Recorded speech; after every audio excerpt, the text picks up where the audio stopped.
We have full confidence that the court system is going to intervene here and stop these counties that have clearly gone rogue.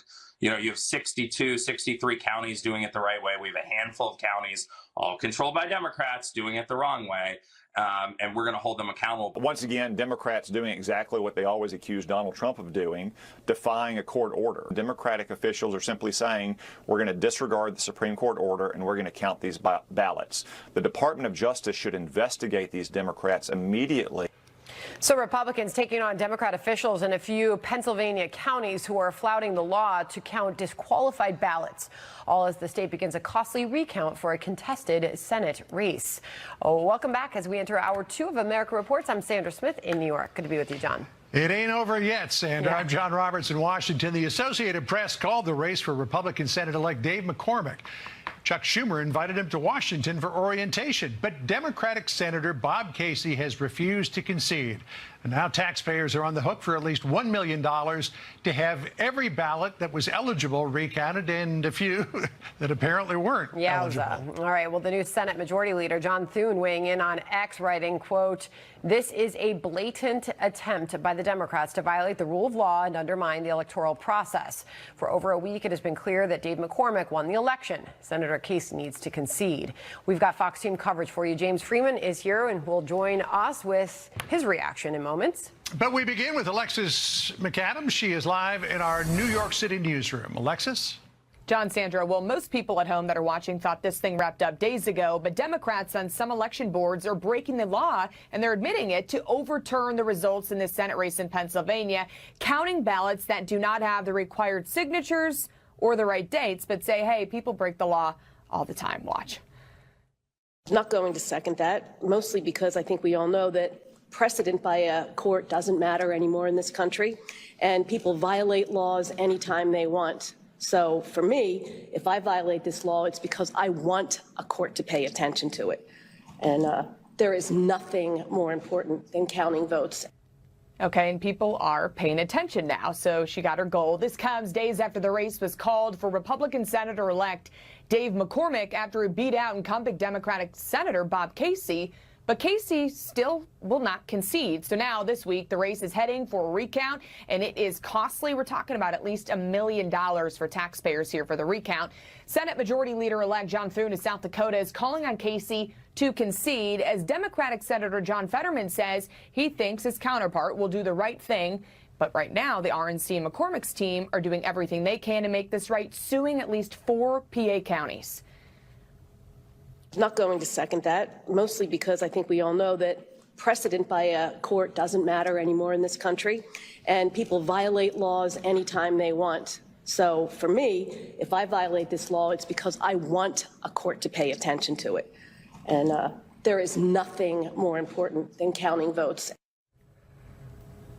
Okay, so right now, though, it's business as usual for McCormick. His team saying they're doing everything they can to get back on track and focus on what's next in Washington, D.C., even making hires and looking forward to his time in D.C. Back to you.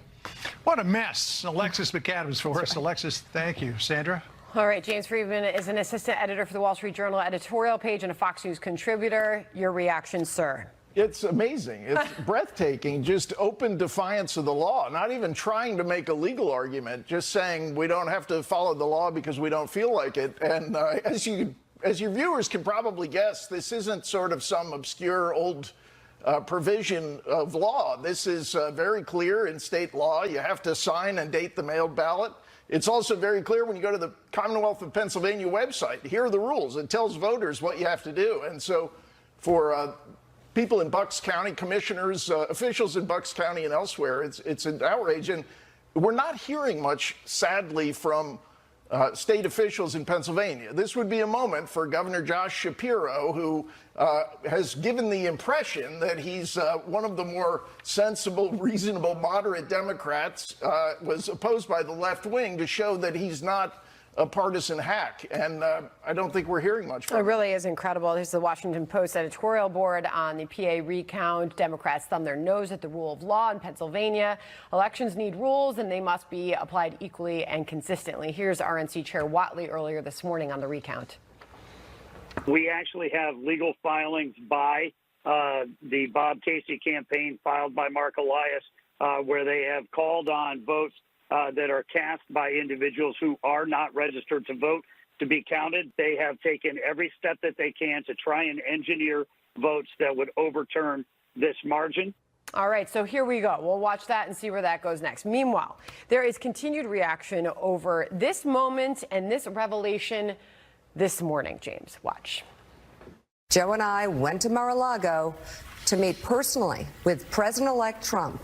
It was the first time we have seen him in 7 years. And for those asking why we would go speak to the president-elect during such fraught times, especially between us, I guess I would ask back, why wouldn't we?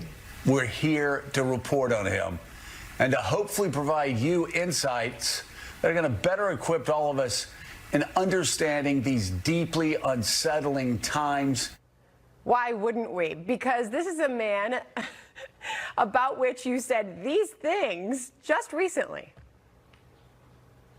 This is not a reach. I could go back and talk about Nazi Germany, and I do it without any concerns whatsoever. And if people can't start drawing the parallels, well, you're just stupid, or you have your head in the sand, or you're one of them. As important as Trump's fascism is, and is the lead story every day, his cozying up to dictators, his obsession with Hitler, he's killing us. He is putting us at risk. He is making us afraid to have babies. A second Trump administration would destroy the Department of Justice, would destroy the FBI, would destroy the federal government's rule of law. Well, if you truly believe those things, to say them on national television, that he's a fascist, that he's the comparison to Hitler is worth noting, and that he would destroy democracy, perhaps that would be reason not to. But they did, James. And the reaction has been fascinating. Yeah, I think they're catching it from all sides, as they should. But I tend to not want to attack people when they do the right thing after doing the wrong thing for so long. That series of clips you showed, that was not journalism. And now what they're saying is, after roughly a decade of that not journalism, we're now going to report. That's what Scarborough Did they said. wake up or note their ratings? Yeah, well, it's interesting where the business strategy goes from here. I tend to think if this is MSNBC, maybe the least loopy of the MSNBC shows, saying we're going to now move toward the center and sort of a news-like product, I think that would probably be good for the country. This has been a big problem in our politics for years, that Donald Trump was treated as something different, that where the rules of journalism needed to be thrown out the window to cover him. And that's led to a lot of really horrible news accounts and also a terrible environment. But I guess I think it's great if they mean it now, but they are going to have trouble explaining to probably bosses and customers, remember the last 10 years, just kidding. If is a big word. I'm sure as our viewers are taking all this in, they might agree with that question. And Sunny Hostin, they are certainly not pleased over at The View with that meeting over the weekend. I don't think you need to sit down for 90 minutes at Mar-a-Lago and kiss his ring to be able to speak truth and to be able to cover a story. Well, and again, I mean, are they interested in going back to journalism at news networks or not? I mean, if you want to cover a story as a journalist, the president of the United States, president-elect, is a newsmaker. So it's not weird that you would want to go talk to the newsmaker. You might learn something. You might get some news, for example. It's great to have you here. Thank you so much, James. Thanks. All right. John, it is certainly something everybody's talking about. But I mean, when you look at the degree to which they normalize the word fascism when describing Trump and his leadership. You mean sort of as they did after his Madison Square Garden event? Yes. Like, listen here. Yeah. What we're seeing play out before our eyes is the normalization of disinformation, the normalization of lies. Trump Republicans are allowing a descent into fascism by not standing up. Where is the moment? Where is Mitch McConnell? Where's Speaker Johnson? Guess where he is? Speaking at the rally. The normalization of the most degrading, difficult, violent things that can imagine. That is what happens when fascism takes over, and that is what they are attempting to carry out. So let's go down to Mar-a-Lago and sit and chat with them for a while and, talk about stuff. I mean, if you're that committed to the fact that you hate the person that much, why would you ever go meet with them? Just not even hate. It's a threat of what will be if this person is in power again. It's a testament to the fact of the power that Trump really has as the returning president, and that they want to be a part of it as opposed to the opposition. Let's see how they feel in 6 weeks or so after he takes office. Well, maybe they'll go back to their old ways. Well, and we'll see if viewers are buying it, right? It's also the threat of declining ratings in the face of a second Trump presidency. I mean, look at what's happened to that other network. I mean, their morning show's got 150,000 people watching it. Anyways, day 2 of the murder trial on the illegal Venezuelan immigrant charged with killing Georgia nursing student Laken Riley. 2 officers who observed injuries on Jose Ibarra the day after Riley's death testified about their findings in court today. Madison Scarpino, live outside the courthouse in Athens, Georgia, with the latest. Who's on the stand right now, Madison? Well, John, a second FBI agent currently on the stand, but one surveillance video has become a major piece of evidence in this case. It shows who prosecutors say is Ibarra throwing a jacket into a dumpster not long after Riley was murdered. The first FBI agent who went through Ibarra's phone data found a selfie from the morning Riley was killed that stood out to him. Listen.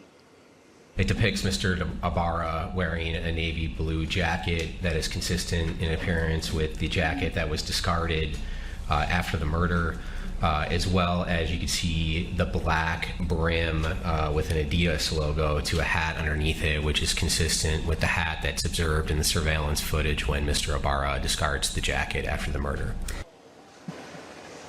We also heard from a woman who lived with Ibarra and his brothers in Athens. She was there when police arrived at their apartment the day after the murder, and she's the one who identified Jose Ibarra as the one in the surveillance video. 2 officers who went to Jose Ibarra's apartment also testified. They say Jose was sleeping when police arrived, but when officers made him come outside, they noticed he had several injuries. I noticed on his right arm, his bicep, there was a scratch, which I identified as a potential defensive wound. On his left arm, he had a forearm scratch that was very similar, which in my mind looked like fingernail scratches to me. While he was sitting there speaking to us, I also noticed on his left wrist, just below the palm, he had a puncture, maybe a ½ inch wide. Laken Riley's mother was very emotional while the court showed photos of those scratches, but the defense questions just how fresh the scratches were. And again, only the state has called witnesses so far. It's unclear when the defense will begin calling theirs, but we now know that both of Ibarra's brothers have been subpoenaed to testify in his defense. I'll send it back to you. All right. Thank you very much for the update. We'll get back to you as the court progresses. Now this. What we see is the mass deportations are going to have a negative impact on the U.S. economy. Some of these people are doctors and are nurses. Democrat lawmakers threatening to stand in the way of President-elect Trump's mass deportation plan, saying it will hurt the economy. But does he need their cooperation to get the job done? Plus, Republicans are poised to fulfill their promises to ditch the Democrats' DEI initiatives. How President-elect Trump's cabinet will help him do it. Kayla McGee-White and Jim Kessler are here with first cabinet picks indicating he's ditching the DEI focus of the Democrats that voters seem to turn their backs on in this election. Our panel, Kayla McGee-White and Jim Kessler, are standing by on that. But first, let's get to senior White House correspondent Jackie Heinrich. She's got the latest from the White House for us. Hi, Jackie. Hey, Sandra. Perhaps no one getting started on this faster than President-elect Trump's newest pick to lead the FCC, Brendan Carr. He posted on X this morning the FCC's most recent budget request said that promoting DEI was the agency's second highest strategic goal. Starting next year, the FCC will end its promotion of DEI. When it comes to the FCC's promotion of DEI, I have just one thing to say: afuera. That is Spanish for get out of here. President Biden signed an executive order within months of coming into office, ordering all federal agencies to promote